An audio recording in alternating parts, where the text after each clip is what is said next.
Então, gente, vamos lá para o livro de Hebreus, vamos voltar um pouquinho atrás, o livro de Hebreus, capítulo 7.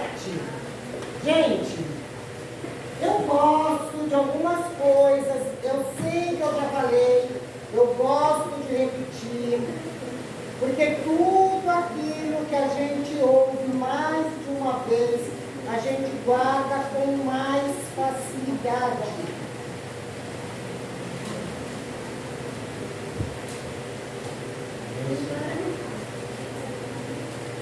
Eu quero falar sobre o fator Melquisedeque. As epístolas gerais, por isso levam o nome de gerais. Ela foi escrita de uma forma geral. Não é focada a uma igreja ou só a um povo. É tanto que nós vamos ver no livro de Pedro, ele fala assim, para as tribos dispersas. Ele está falando de uma forma geral para nações, aonde eles estão dispersos, essas cartas chegavam. Dispersos, por quê? Porque em 722, o reino do norte, as 10 tribos foram levadas cativas. Essas tribos nunca mais retornaram para sua terra. Eles se estabilizaram nos demais lugares aonde eles foram. Nos profetas maiores, nós vamos ver que a tribo de Judá, reino do sul, foi para o cativeiro e voltou. A Bíblia dá um relato do retorno da tribo de Judá.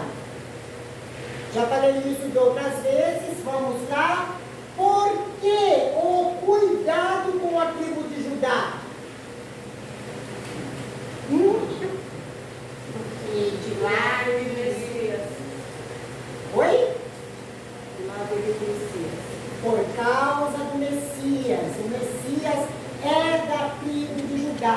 Desde que Gênesis 49, quando Jacó dá a bênção para os seus filhos, isso já ficou profetizado. Judá é um leãozinho. O cetro não se arredará de Judá. Cetro é de reis. Então o cetro não se apartaria da tribo de Judá. Então, é uma profecia que está lá no princípio. E Deus veio ao longo dos anos preservando a tribo de Judá. As 10 tribos, quando elas foram dispersas, Deus primeiramente as entregou na mão de Jeroboão.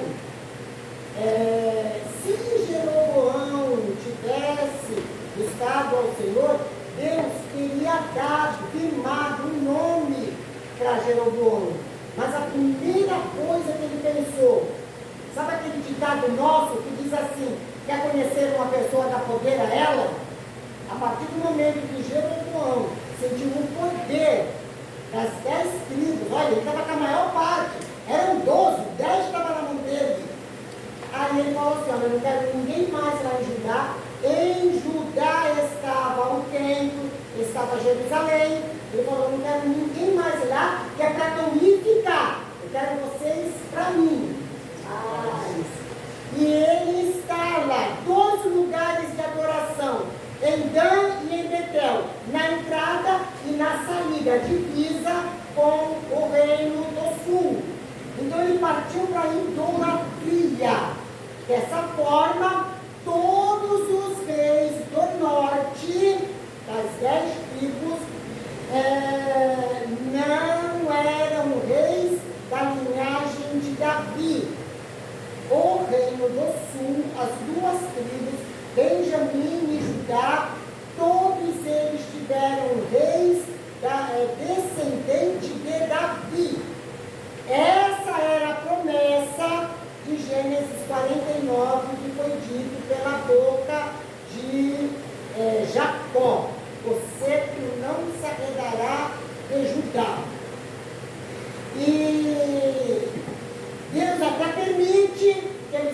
para o cativeiro, mas Deus traz eles de volta.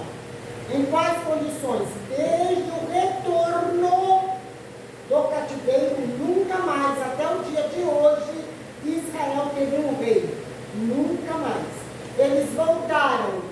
Eles foram no Império Babilônico, voltaram no Império Medo-Persa, passaram pelo Império Grego, pelo Império Romano. Jesus nasceu no Império Romano, o Império caiu. Antes de cair, eles destruíram Jerusalém, destruíram o templo, espalharam de novo os judeus, e aí Roma caiu, entra Império Otomano, e vai passando as gerações, e até hoje Israel não teve mais um rei. Deus prometeu a Davi que não faltaria homem sobre o trono. Porém, teve o retorno do cativeiro, não tem mais rei. Jesus nasceu sob o domínio do Império Romano e nasceu da família de Davi, descendente de Davi.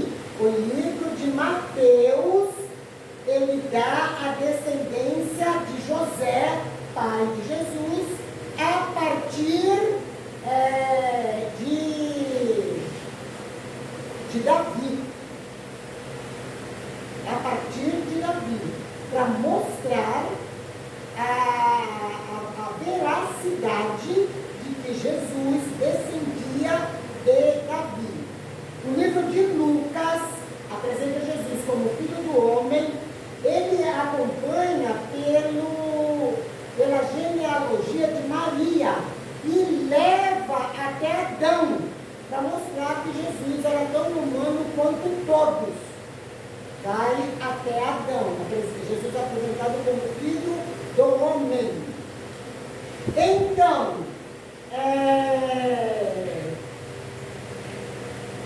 José, embora não ser um pai legítimo de Davi, de Jesus, Jesus nasceu da vontade de Deus e não foi da vontade humana. Nós vamos ver que lá atrás Deus legislou esse povo. Deus deu hábitos, Deus deu costumes que eram para ele seguir.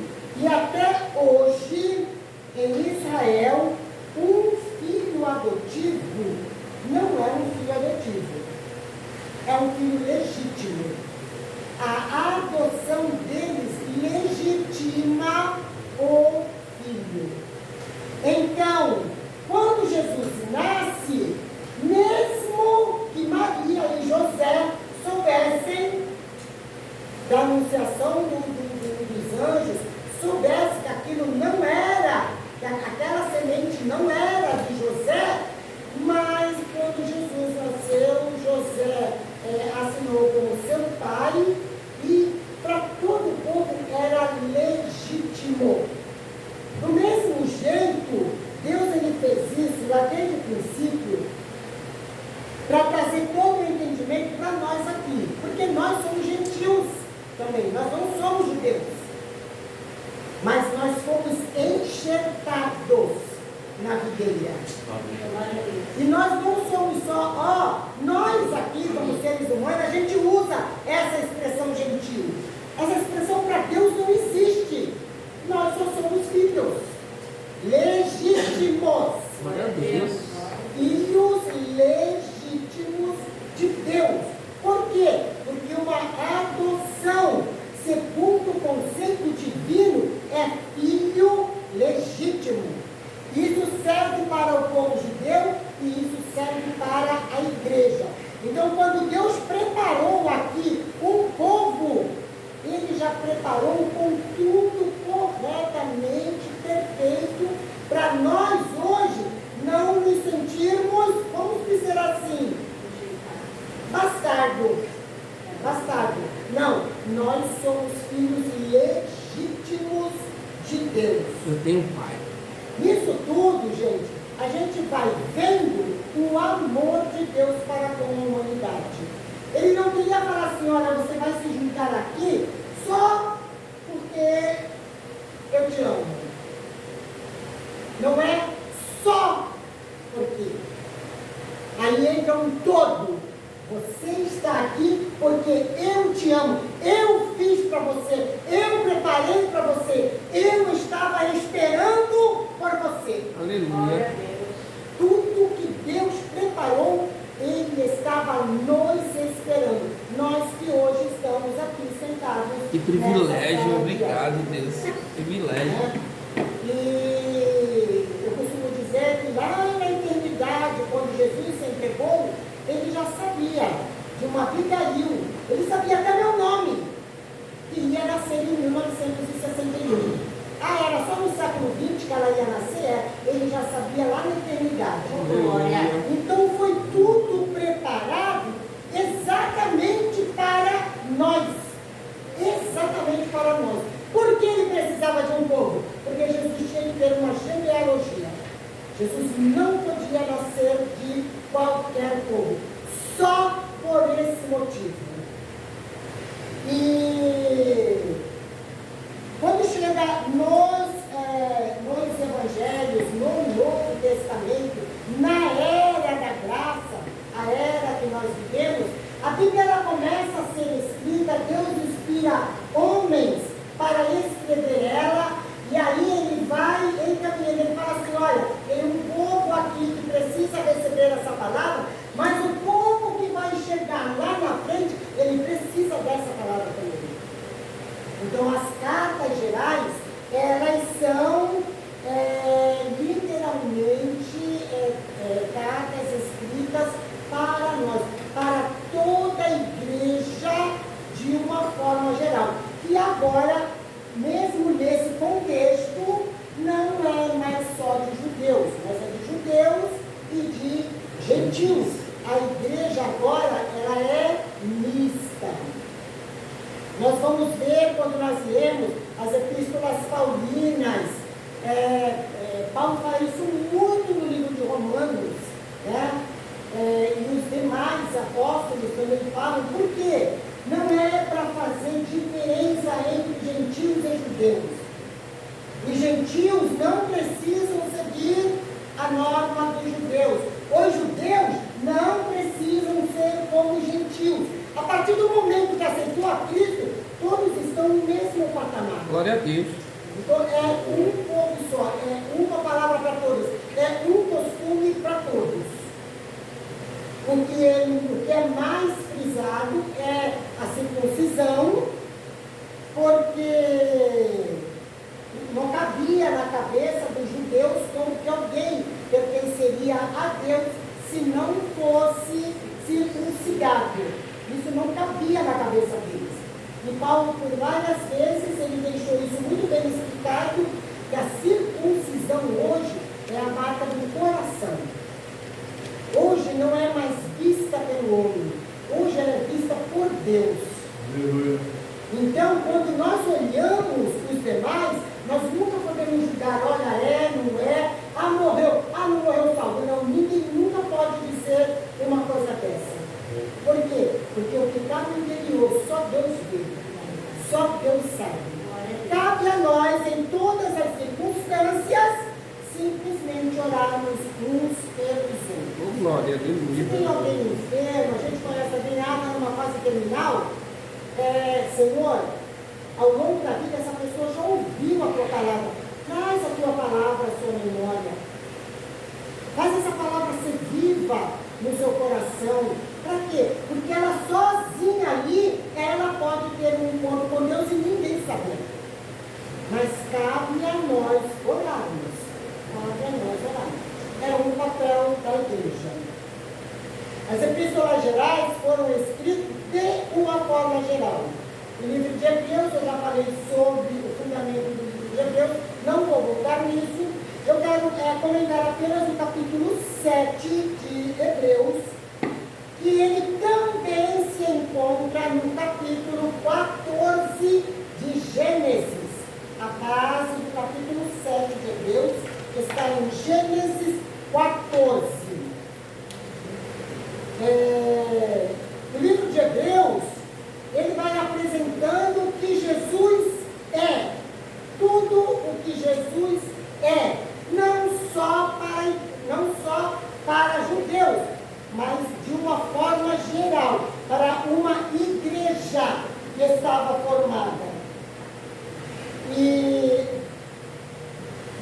deixa a Bíblia aberta, se vocês conseguirem, marquem os dois textos. Eu quero a leitura do versículo 1, 2 e 3 de Hebreus 7. E depois a gente parte para Gênesis 14. Versículos 1, 2 e 3 de Hebreus 7. Podem ler. Porque este Melquisedeque, rei de Salém, sacerdote do Eterno Poderoso, que saiu ao encontro de Abraão, onde estava quando este regressava de matança dos reis, e o abençoou, a quem também Abraão separou quer dizer, na minha Bíblia, que é um pouco diferente, quer dizer... O dízimo. Isso. E separou o mais velho de tudo, sendo primeiramente, por interpretação do seu nome, rei de justiça, e depois também rei de Salém, que é rei de Shalom, quer dizer paz.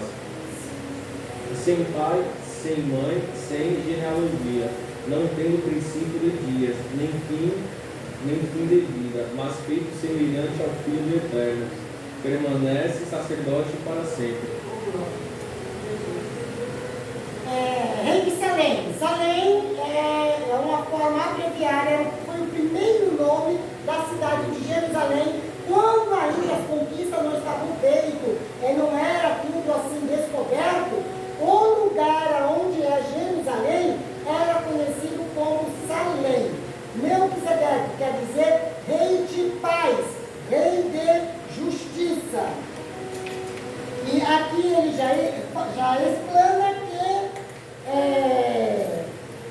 ele se encontra com Abraão vindo de uma guerra.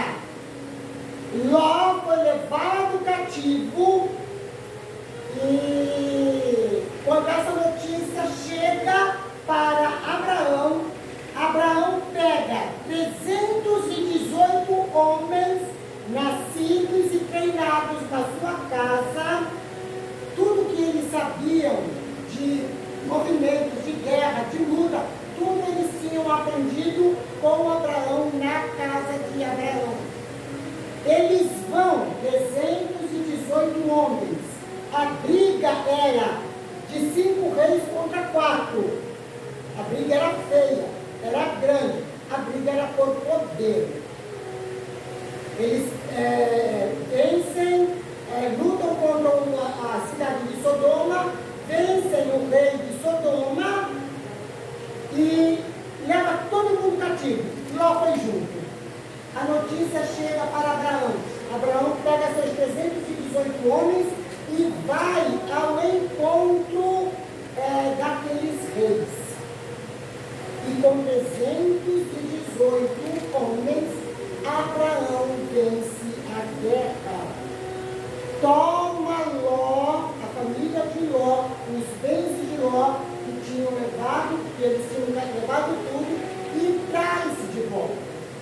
Quando Abraão está voltando, nós vamos ver na Bíblia que somente nessa passagem de Gênesis 14 fala sobre Melquisedeque. Literalmente, Abraão se encontrou com esse homem, falou com ele, entregou os dízimos, recebeu uma bênção. Ninguém pode dizer assim, olha, é só uma história que é contada para explicar Hebreus. Não é. Hebreus é que se espelha no que aconteceu em Gênesis com Melquisedeque, rei de justiça, rei de paz. É a única referência na Bíblia sobre Melquisedeque, além do livro de Hebreus. Aquilo era literalmente uma teofania, porque ele é descrito como rei de justiça, como rei de paz. Quem poderia, com tanta certeza e convicção,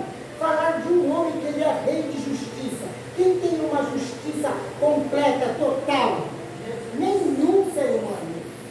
Mas aquele homem foi dito que ele era rei de justiça, rei de paz.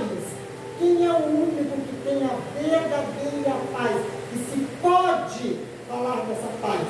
Deus. Nazareno. Então, aquilo era literalmente uma teofania. Abraão vem, olha, nós já passamos por Gênesis 12, Abraão já tinha a bênção de Deus. Deus falou assim, olha Abraão, você vai ser grande, você vai ser pai de nações, reis virão de ti, e quem te abençoar, será abençoado. E quem te amaldiçoar será amaldiçoado. Então, se nós olharmos para Gênesis 12, Abraão era o detentor da bênção. Era o detentor da bênção de Deus. Glória a Deus. Mas agora ele está vindo, ele se encontra com Melquisedeque. Melquisedeque já vinha no encontro dele com pão e com vinho. Oh, glória. Parecia que tinha marcado no encontro com ele. E ele para a conversa entre Abraão e esse rei, não parece ter sido muito longa. Mas Melquisedeque vem abençoando Abraão. Abraão, ele tinha bênção. Eu acredito que aquele momento, um momento único para Abraão, uma das experiências que ele teve com Deus, ele percebeu algo diferente. É como se tivesse, vamos colocar nas nossas palavras, uma unção naquele lugar. Melquisedeque vem e abençoa Abraão. Abraão simplesmente recebe a bênção. Ele podia dizer, quem é você? O que você está fazendo aqui? Deus já falou comigo e me deu a bênção. Por que você está querendo me abençoar? Mas nós vamos ver que Abraão não questionou. Abraão aceitou. Abraão aceitou a bênção. E aceitando a bênção, sem ninguém dizer exatamente nada, Abraão entrega os dízimos. Ele falou, peraí, rei de Salém, eu tenho algo para te entregar. E ele vai lá de todos os despojos que ele estava trazendo da guerra, ele separa uma parte e ele entrega para Melquisedeque. Melquisedeque ali não estava pedindo nada, mas ele também recebe os dízimos. É um mistério que acontece naquele lugar. Porque a única pessoa que recebe os nossos dízimos é quem? É Deus. Melquisedeque também podia ter questionado, tu está me dando isso porque eu não te pedi nada. Se você ganhou, tu venceu a guerra é tua. Mas Melquisedeque recebe aqueles dízimos. E, de contrapartida, ele oferece para Abraão o pão e o vinho. O pão e o vinho, pão e vinho, era um alimento muito comum na antiguidade. Muito comum. Mas o fato de ele só dar pão e vinho é o que surpreende. Porque eles serviam pão para todos os visitantes, as pessoas que chegavam. Mas eles pegavam pasta de vinho, pasta de amêndoas, pasta de figos. Tinha outros alimentos que complementavam com o pão. Mas ele só trouxe pão e vinho. Então, nós vamos ver que tudo que acontece aqui é um grande mistério e é uma sombra de tudo que vai acontecer aqui. Porque a igreja é que participa do pão e do vinho. Jesus, antes de morrer, a época de Jesus era muito comum. Toda alimentação, toda mesa servida tinha que ter pão. Quando a gente lê na parábola não é uma parábola, a história do rico e do Lázaro, diz assim, que ele se alimentava das migalhas do pão que caía da mesa do rico. Não é migalha do pão do jeito que a gente conhece hoje, que a gente bate na média, e aonde a gente toma um café, fica as migalhas ali caídas. Os ricos, naquela época, de acordo com que eles comiam com a mão, gente. Eles comiam com a mão. De acordo com que eles comiam, eles pegavam um pedaço de pães e limpavam a ponta dos dedos, limpavam a boca e aquilo ia ficando de lado. Eles comiam o pão, mas eles pegavam alguns pedaços e eles limpavam os dedos, limpavam a mão, esses ficavam separados. Eram dados para animais, para cães, para quem tinha. Essas eram as migalhas que Lázaro comia. Era aquelas porções de pão que o rico limpava a boca e a ponta dos dedos. Era colocado de lado, aquele era o alimento de Lázaro. A gente pode até falar assim, que coisa nojenta, né? Mas pelo menos Lázaro já comia com temperinho, né? Já ia preparadinho, né? Já vai pão recheado. Mas essa é que eram as migalhas que Lázaro comia. Como era um alimento muito natural. Jesus, ele come a ceia com os seus discípulos, tinha pão na mesa, tinha o vinho, que era muito natural, sem álcool, né? Com álcool e sem álcool. Naquela época já existia vinho com álcool? Era fermentação natural. A fermentação era natural. Só que assim, o vinho eram várias etapas de vinho. Aquele primeiro vinho era o melhor vinho. É aquele vinho que Jesus fala que o mestre Sala fala na festa de casamento de Caná da Galileia. A gente fala assim do Lázaro que comeu pão, da sobra dos ricos. Você já viu como é que é feito o vinho? O quê? Como é feito o vinho? Já viram? É um tonel cheio de vinho, uma pessoa com perna descalça pisando. Não é tonel. E vocês reclamando do Lázaro Hoje comendo eles pão. pisam em tonel. Antigamente era nos lagares. Era tipo uma piscina, mais rasa, que eram jogadas ali várias pessoas. É. Aí eles ficavam conversando e pisando, conversando e pisando, conversando e pisando. Esse mesmo. Vamos sair fora dessa questão, né, gente? O vinho que Jesus tomava, que é o que os discípulos costumavam beber, não era aquele vinho forte que eu vou tomar, eu vou chapar cá e eu vou me bebegar. Eram as fases do vinho. Então era a mesma coisa hoje que a gente tomar um suco de uva integral. Seria mais ou menos isso. E a última parte, que é o vinagre que a gente conhece hoje, o nosso vinagre talvez não venha mais tão natural de um vinho. Hoje eles fazem tudo com produtos químicos. Tem álcool, né? Tem vinagre com álcool, tudo. Mas o vinagre original era a última etapa do vinho, era o vinagre. E aquele vinagre deles era misturado com água, para poder limpar a água, matar a bactéria da água, para eles não viverem envenenados, porque eles não tinham água potável. Então era esse vinagre, era o que limpava. Paulo vai falar lá na frente para Timóteo, bebe água misturado com vinho por causa do teu estômago. É esse vinagre que Paulo se refere. Não é que ele tinha que pegar vinho e misturar com água e beber. Porque na nossa mente, o vinho só é o vinho. Mas naquela época o contexto não era exatamente assim.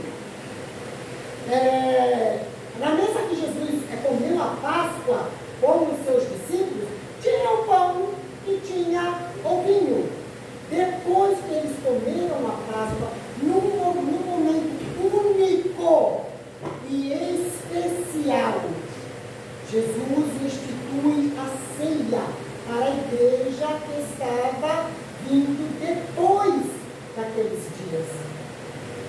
serve um pão, um pedaço de pão, ele parte o pão e ele distribui aos discípulos. E agora, já depois de terminada a ceia da Páscoa, ele fala assim, olha, este é o meu corpo que eu estou partindo por vós.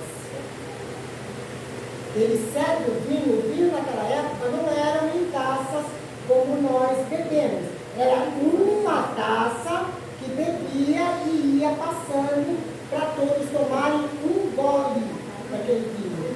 Jesus serve o vinho e fala, olha, esse é o meu sangue que é partido por vós. Até exatamente aquele instante, aqueles discípulos não sabiam a importância do que seria aquele ato de Jesus. E ele ainda diz assim, ele já tinha comido a Páscoa várias vezes na vida dele, ele morreu com 33 anos, todo ano eles comemoravam a Páscoa, mas naquele dia, ele fala para os seus discípulos assim, eu desejei comer esta ceia com vocês. Não era a ceia do carneiro, não era a ceia do carneiro, era o pão e o vinho que ele estava servindo aos discípulos. Ele falou, olha, eu desejei comer essa ceia com vocês. Eu desejei esse momento. Eu estava esperando por esse momento. Porque eu queria partilhar com vocês do pão e do vinho, do meu corpo e do meu sangue. Fazei isto em memória de mim. E eu não mais beberei do fruto da vide, até que chegue aquele dia, quando eu vou cear com vocês na casa do meu Pai. Jesus desejou comer naquela última ceia. E ele fala assim, agora eu não bebo mais do fruto da vide. Quando Jesus saiu dali, ele foi preso no jardim de Getsemane. E aí ele come a ceia aqui. E ele fala assim, agora eu estou ansioso até aquele dia. Aqueles discípulos eram os representantes de toda a igreja. Então Jesus, vamos colocar nas nossas palavras, Jesus não sofre de ansiedade, mas vamos colocar nas nossas palavras, ele está ansioso para o dia do arrebatamento da igreja. Para quê? Para ele novamente participar da ceia junto com os seus. Não são só 12, mas são múltiplos milhares de 12. Milhares. Então, Melquisedeque ali naquele momento, aquilo ali que estava acontecendo, era uma sombra de tudo o que viria lá na frente. Já estava tudo sendo explicado aqui. Então, Abraão, ele não questiona. Ele recebeu a bênção, não questionou, ele recebeu o pão e o vinho, ele comeu e bebeu e não questionou. Aqueles que têm Deus realmente no seu coração e têm a sua vida entregue para o Senhor, em todos os momentos, eles vão saber, olha, isso daqui é de Deus. Isso eu posso partilhar, isso eu posso falar, isso eu posso repetir, isso daqui eu posso estar junto. Porque o Espírito Santo, ele testifica no nosso coração. Glória a Deus. Mas quando alguma coisa surgir uma dúvida, o porquê, eu vou orar primeiro, eu vou orar mais. Não faça. Meu filho, eu tive vontade de fazer isso, mas eu tive vontade de fazer isso, mas eu não senti paz. Nós precisamos sentir essa paz. É o Espírito que testifica. É o Espírito que compartilha conosco. Abraão, ele sentiu paz naquele momento. Então, sem problema nenhum, ele tomou o pão, o vinho, comeu, bebeu, ali junto com Melquisedeque. Melquisedeque tomou aquele dízimo que ele tinha recebido de Abraão não se falou mais de Melquisedeque na história sagrada. Não se falou mais. Por quê?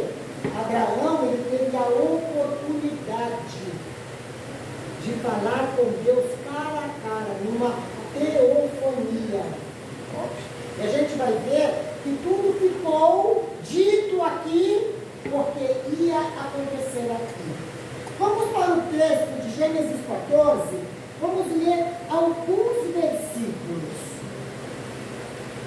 Nós já explanamos sobre o encontro de Abraão e ele participar do pão, mas eu quero que vocês leiam para mim os versículos 21, 22 e 23. O rei de Sodoma disse a Abraão: dá-me a mim as pessoas, mas os bens toma-os para ti. Abraão, porém, disse ao rei de Sodoma: levantei minha mão ao Senhor, o Deus Altíssimo, o possuidor dos céus e da terra, jurando que desde um fio até o cordão de um sapato não tomarei coisa alguma de tudo o que é teu, para que não digas, eu enriqueci a Abraão. E aqui? Até aí. Olha para vocês verem, Abraão se encontra, todos os reis estavam voltando da guerra.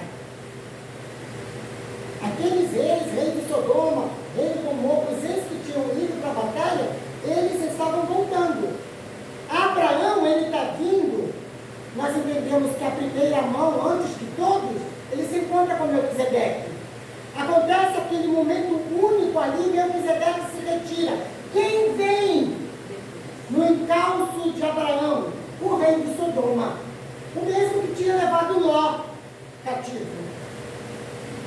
E aí, olha o que o rei de Sodoma diz para Abraão: dá-me as vidas, os bens ficam contigo. Abraão, quando ele veio da guerra, como ele venceu, quem vencia a batalha trazia todos os despojos. Então, Abraão, com seus 318 homens, estavam carregados de materiais, de riquezas, de armas, de tudo que tinha lá na guerra. E o rei de Sodoma chega para Abraão com muita ousadia e ele diz assim: dá-me as vidas, os bens ficam contigo. O nome desse rei era Bera. Bera, rei de Sodoma. Ele pede para Abraão as vidas. É Satanás. O rei de Sodoma é a personificação de Satanás. É o que ele quer até o dia de hoje. Dá-me as vidas. E ele é capaz de oferecer dinheiro, bens, para roubar uma vida. Para roubar uma vida. Porque ele não se importa com vidas. E ele paga qualquer dinheiro. O diabo ele pode enriquecer pessoas, gente. O diabo tem poder para isso. Para enriquecer pessoas. E ele compra a qualquer custo uma vida. Aqui no caso era a família de Ló. Eu não sei exatamente quantas pessoas tinham na família de Ló, porque foram levados os filhos, a esposa, os filhos, os servos, foram levados todas as vidas que viviam na casa de Ló, foram levados. Então ele fala assim, olha, vamos colocar assim, que tivesse 20 pessoas. Tu pode levar tudo, Abraão, me dá essas 20 vidas aqui para mim, e você leva todo o restante contigo. Satanás até hoje negocia vidas. Até hoje. Verdade. Nós vimos primeiro o fator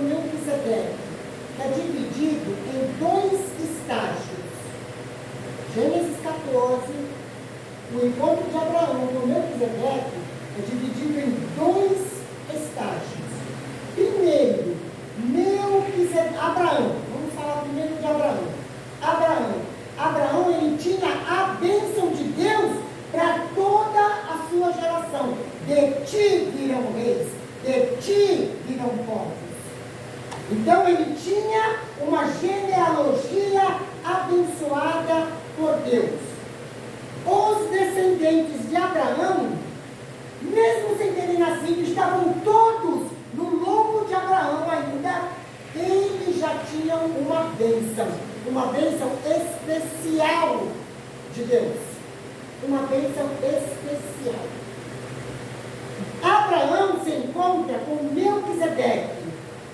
Melquisedeque é uma teofania.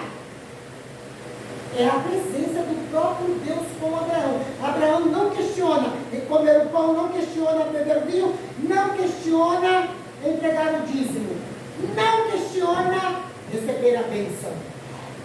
Abraão não questionou. Por quê? Ele sabia que Melquisedeque era maior do que ele.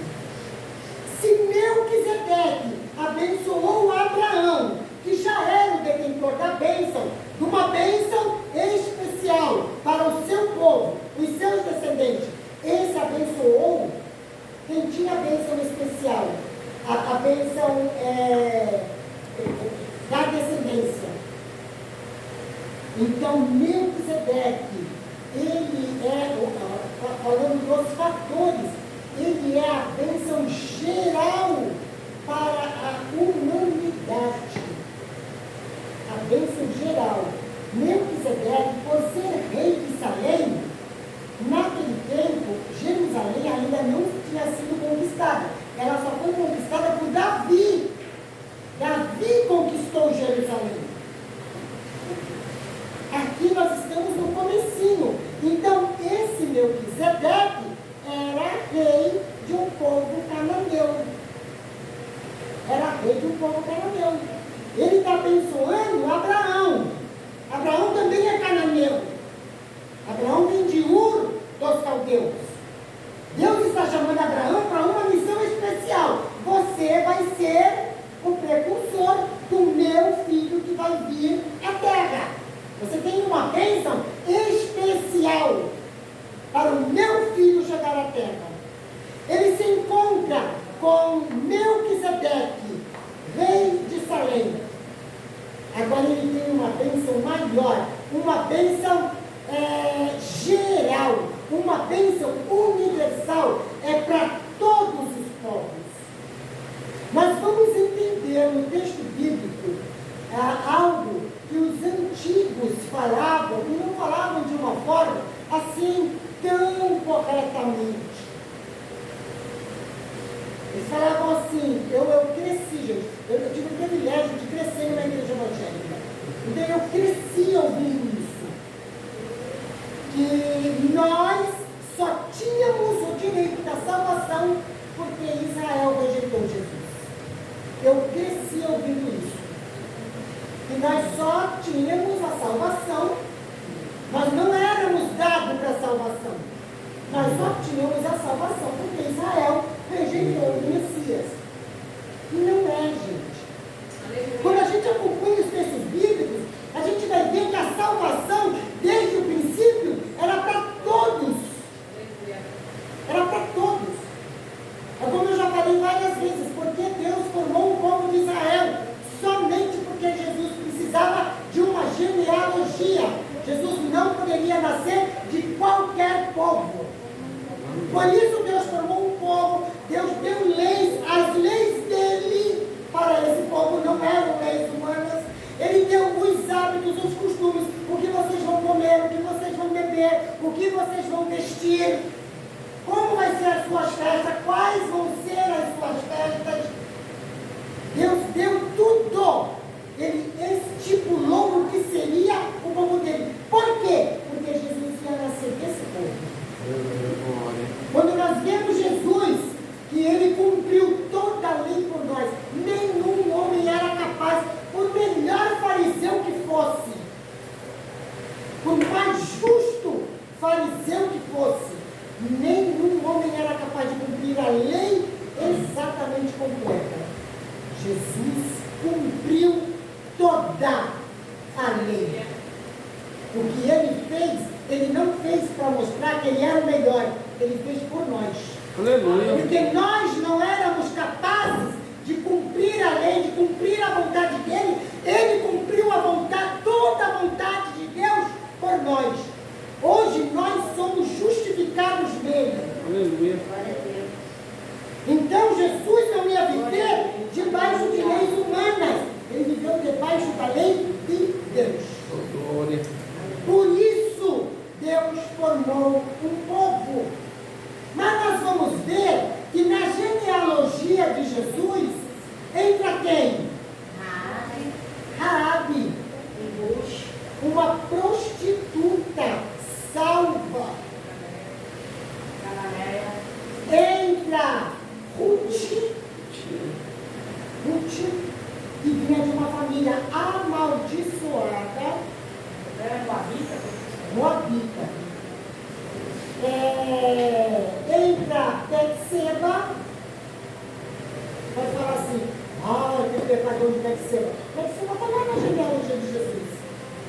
O que isso está nos dizendo? Não importa o que somos, não importa de que família, de que descendência, de que nação, qual foi o pecado que você cometeu, nós somos benditos em Jesus. Aleluia. Glória a Deus. Nós somos benditos em Jesus.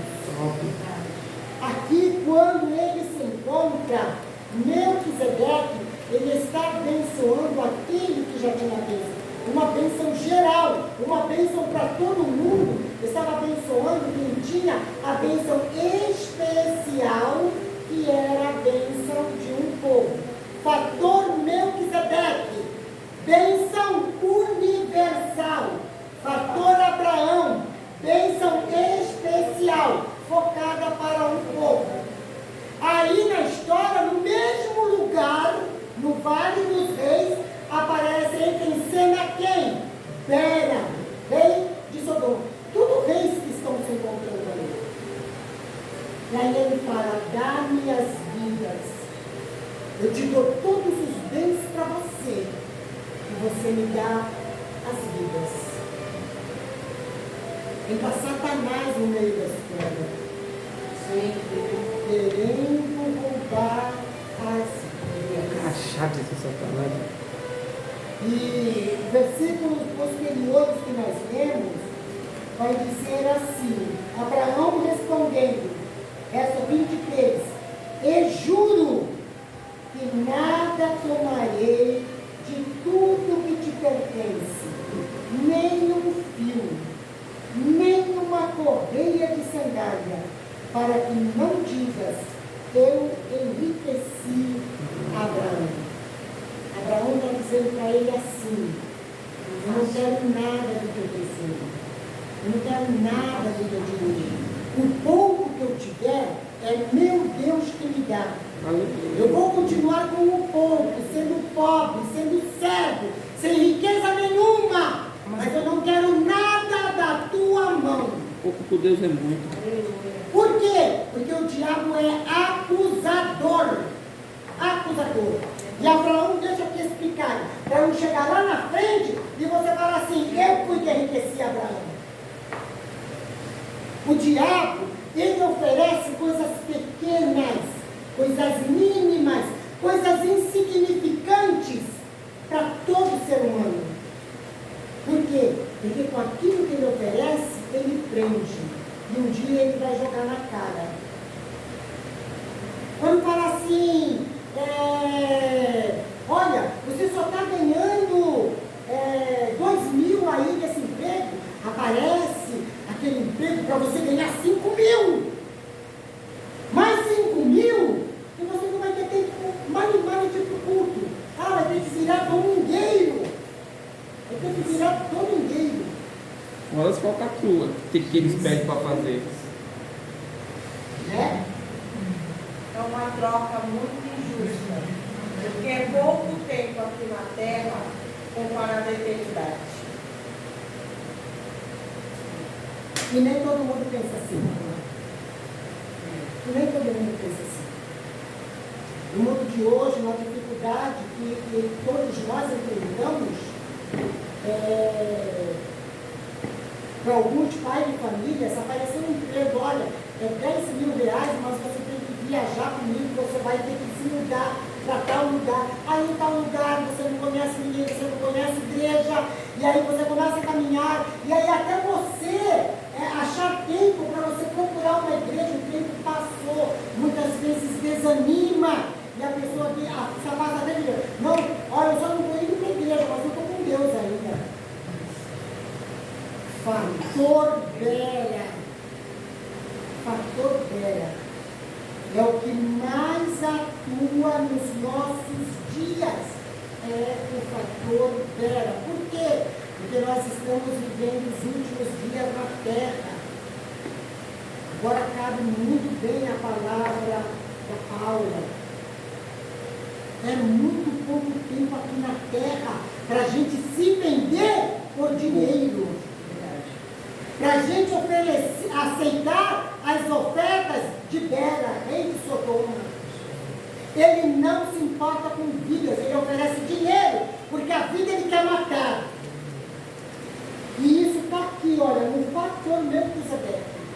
Gênesis 14, fator Melquisedeque, que mostra a bênção geral, a bênção especial, e apresenta Bera, que é aquele que quer roubar as vidas. Nós precisamos estar atentos. O que é que está me tirando da presença de Deus? Professora, no 18 aqui também diz que ele era rei e sacerdote, né? No 14, 18. No Gênesis. Gênesis. Sim. Então, Abraão viu ele rei e sacerdote. Como diz que Jesus é rei e sacerdote. Hebreus vai dizer isso, né? Dos fatores. Sim. Pelo fator Melquisedeque, mas mostra na vida dele, na genealogia. Na genealogia, porque José era descendente legítimo, direto do trono de Davi. José não era só pertencente à tribo de Judá. José era descendente legítimo de Davi. Tinha o direito do trono. Literalmente, José era realeza. É que no tempo que Jesus nasceu, isso como estava importando. O império era romano. Quando a tribo de Judá volta da Babilônia para Jerusalém, que Ciro, assim, não, vocês podem voltar, vocês vão construir o seu templo, vocês podem reconstruir a sua cidade. Quando o povo volta, quem é o líder?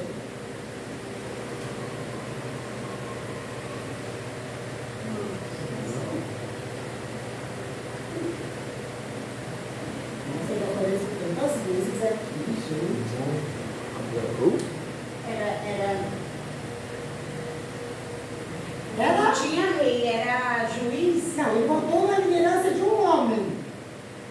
50.000 pessoas, primeira leva. Voltou para Jerusalém com?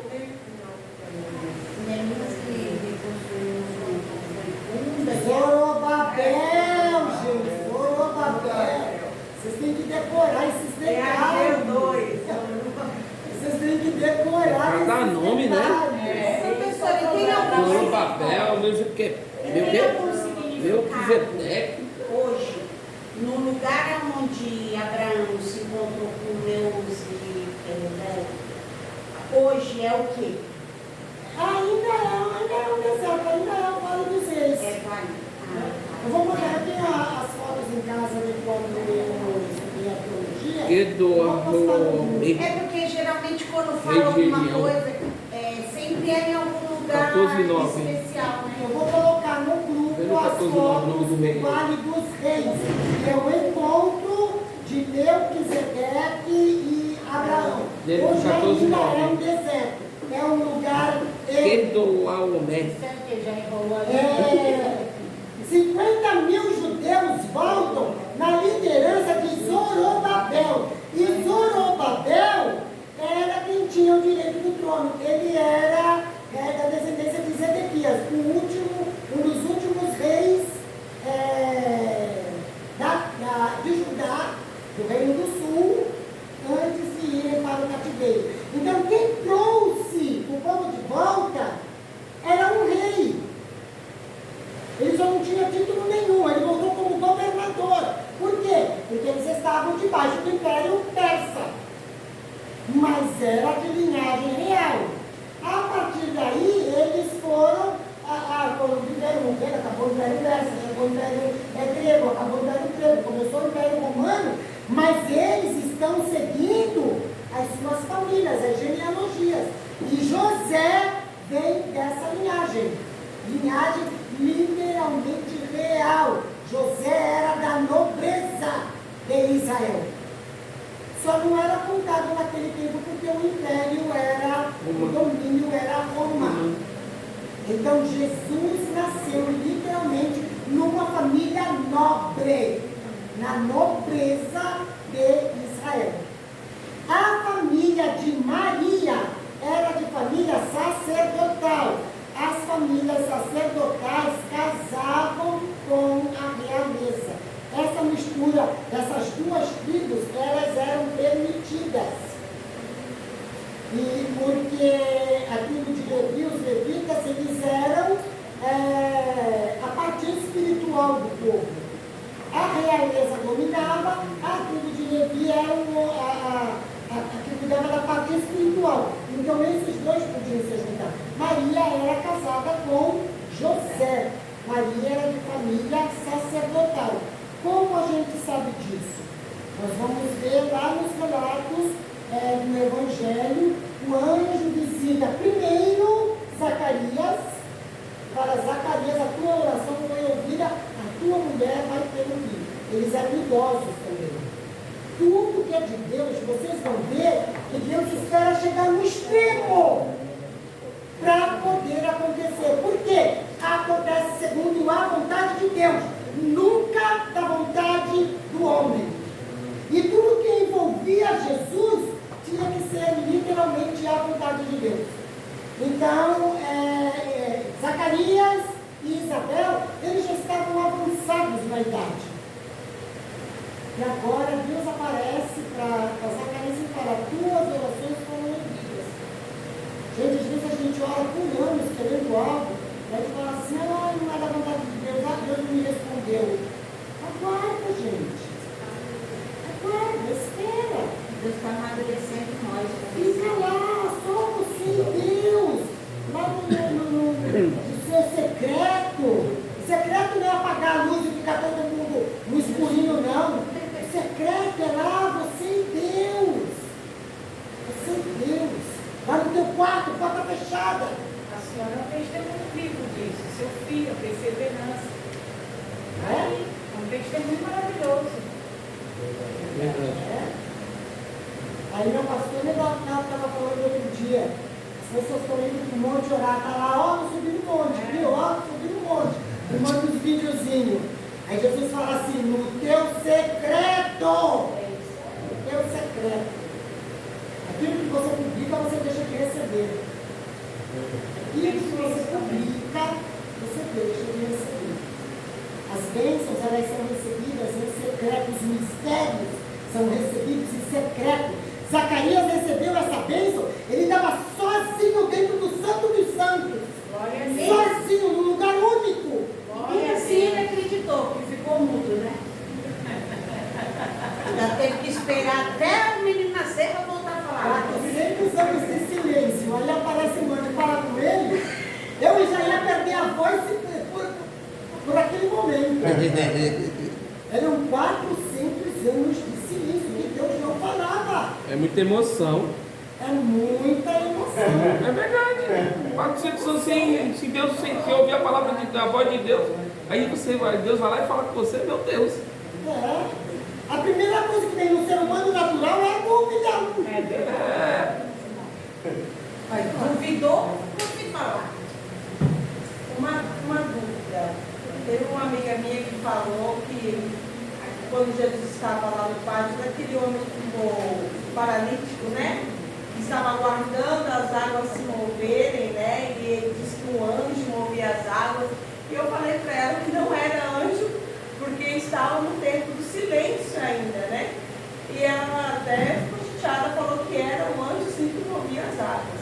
Era um anjo. O que acontecia ali, quando a gente vai lendo a história, vai buscando tudo que acontecia naquela época, porque os judeus, até hoje, o judeu tem lenda, gente.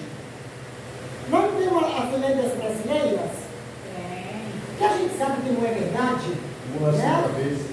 Mas uma delas, né? Uma delas. Isso é folclore. Mas os judeus eles também têm lendas. E o que eles acreditavam naquele tempo, aquilo podia ser um vento qualquer que movimentava as águas. As águas que enchiam aquele tanque vinha do tanque de Siloé, que era mais acima. Então podia ser qualquer vento, qualquer maré que sobe, que desce lá, movimentava a água aqui. Você vê, maré sobe e desce como? Semanalmente. Uma vez por semana, quando a maré movimentava lá, as águas movimentavam aqui. Aqui diziam, o anjo mexeu na água. Tchum! Era a fé que curava. Os que foram curados ali, era a fé que curava. Não era porque vinha anjo nenhum movimentar água. Só que isso era uma lenda local. Era da forma como se falava. Jesus chegou ali ouvindo aquela lenda que o anjo descia de tempo em tempo e movimentava as águas. É porque tudo é mistério de Deus, que nem quando. Como que é o nome da mãe de Moisés? Joquebede. Quando Joquebede botou o cestinho, o rio, a correnteza do rio não descia, a correnteza subia. E o cestinho foi parar onde a filha de Faraó estava tomando banho, porque tudo era o propósito de Deus. Deus tem isso, né? Porque se você se colocar um papel de barquinho, ele vai na correnteza, ele vai descer. Mas quem foi e passou lá e fala que o rio não desce, o rio sobe, a mulher estava lá em cima tomando banho. Então era tudo são mistérios de de Deus. Deus. Deus faz Nem conforme tudo Deus é a revela. sua vontade. Meu amigo aí, sobre esse assunto do tanque, eu já ouvi dentro da igreja uma pregação que alguns especulam que é um tipo de paganismo que acontecia na época. Diz que tem até um estudo que eles acharam aquele símbolo da que tem a ambulância, é como se fosse adorando um Deus, entendeu? Mais ou menos isso. Então, mas eram lendas locais. Isso. Eram lendas locais. A gente vê Jesus quebrando paradigmas. Porque se nós seguirmos o trajeto de Jesus, ele está aqui, ele atravessa o mar, ele manda os discípulos irem na frente, ele fica orando, já é alta madrugada, ele vem sobre as ondas. Não, eu misturei os casos. É a tempestade que pega em alto mar. Jesus está no porão, dormindo. E os discípulos vão, mas Senhor, não te incomoda se a gente morra? Eles eram pescadores, gente. Aquilo era uma tempestade violenta. E essa tempestade, ela acontece até hoje no Mar da Galileia. É rara, mas em certa ocasião, no Mar da Galileia se levanta uma tempestade quase que inexplicável. São fenômenos que acontecem naquele lugar. Aquilo aconteceu naquele dia com os discípulos de Jesus. E Jesus está tranquilo, dormindo. Jesus se levanta, ordena aos ventos que cessam, ao vento que se cai, porque o vento uivava junto deles. O mar se acalma, o barquinho continua, ele ataca em um certo lugar. Da onde Jesus desce, ele vem direto para o tanque de Betesda. Jesus atravessou um rio, um espaço, uma tempestade, para ir buscar um homem.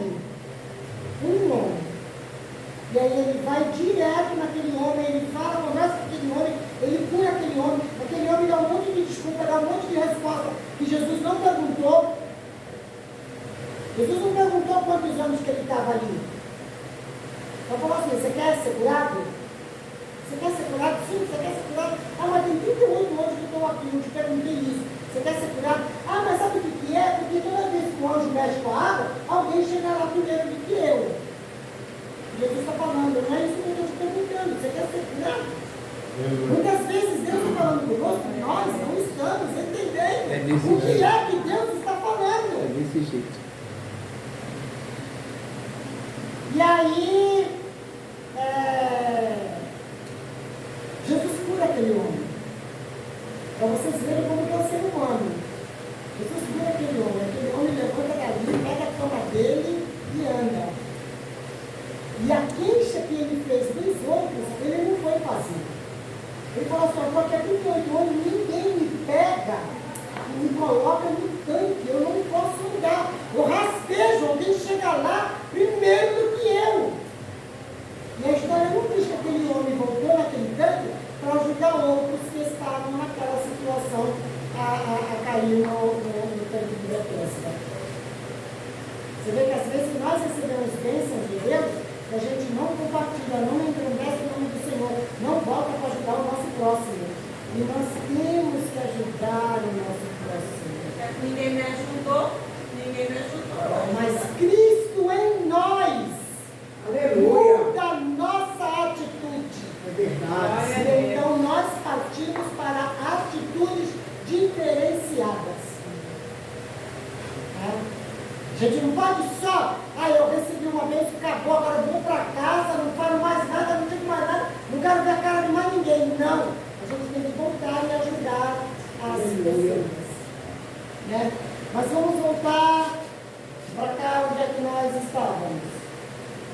Hebreus 14, 22, 23.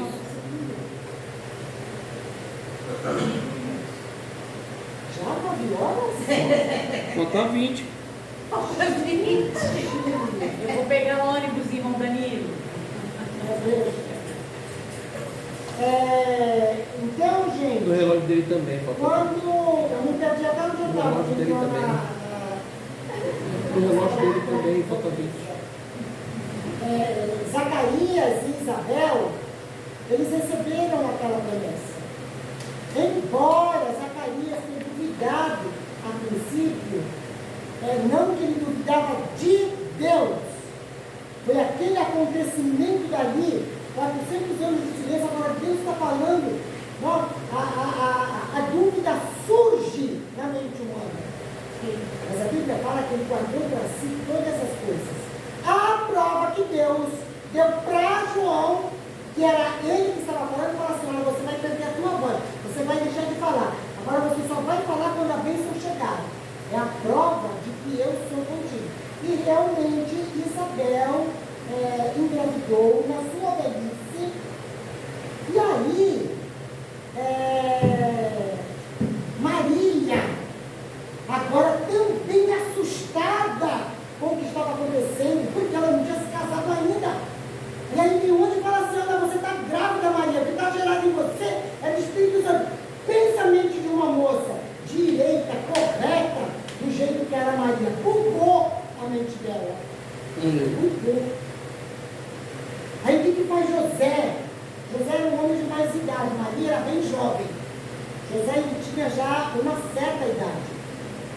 Ele falou assim, olha, eu vou sair em secreto, vou sumir do mapa. Por quê? Porque aí se alguém for falar, não vai falar mal dela. Vai dizer assim, foi sem vergonha do José que abandonou ela. Então por quê? Porque José também era correto. Ele não queria difamar a noiva dele. Então ele preferiu, no plano dele, sair com a culpa. Mas os dois foram obedientes. E aí o anjo também aparece a José e fala, José, calma. Não pensa besteira não. Hoje trabalhou, hein? Deus trabalhou. O Canela Trabalha até hoje. Ele é o Messias. Ele será o Jesus, o Emanuel. Ele será o Salvador do mundo. José voltou, viajou com Maria, porque pouco tempo depois saiu um edito para o o recadacionamento local e os dois guardavam tudo em silêncio. Por quê?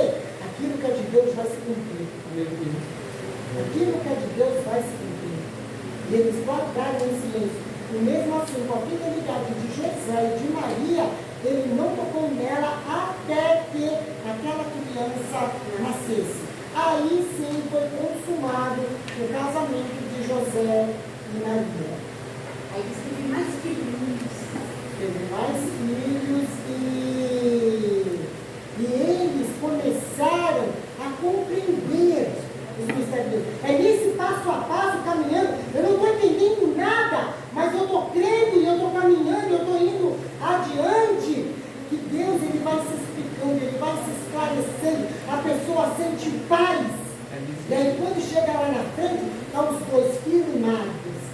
Agora eu sei o que está acontecendo. Por quê? Porque o menino nasceu, com 8 dias, eles tinham que apresentar o menino. Aí eles vão para o templo. Aí eles encontram o quê? Ah, Simeão. Ah, Senhor, pode levar agora o teu servo. Os meus olhos viram a tua glória. Aí José Maria olhou para a cara do outro. Olha, é verdade. E aí encontra a Ana. Aí um olha para a cara do outro. Ah, quer dizer, Deus vai confirmando, Deus vai confirmando, Deus vai confirmando. Deus vai dando a certeza, a convicção. E aí eles não tinham mais medo.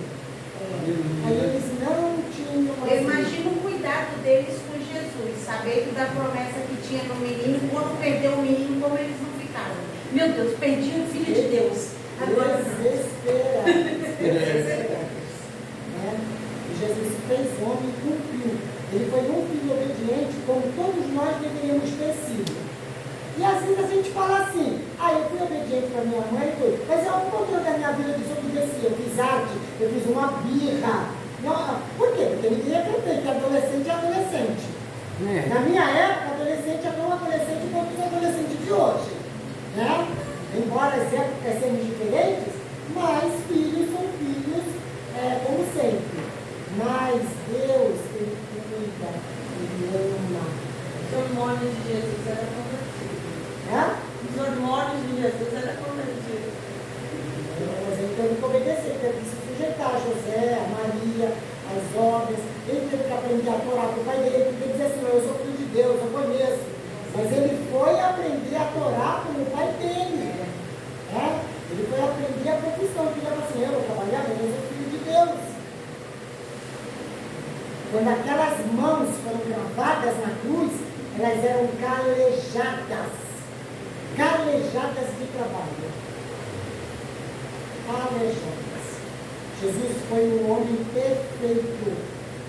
Tudo que foi profetizado aqui, em Gênesis, a sombra de todas as coisas estavam aqui.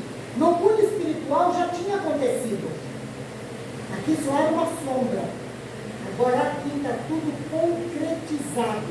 Jesus nasceu, descendente da linhagem de Davi, nasceu, descendente da linhagem sacerdotal. Glória a Deus. E agora o escritor de Hebreus, ele explica.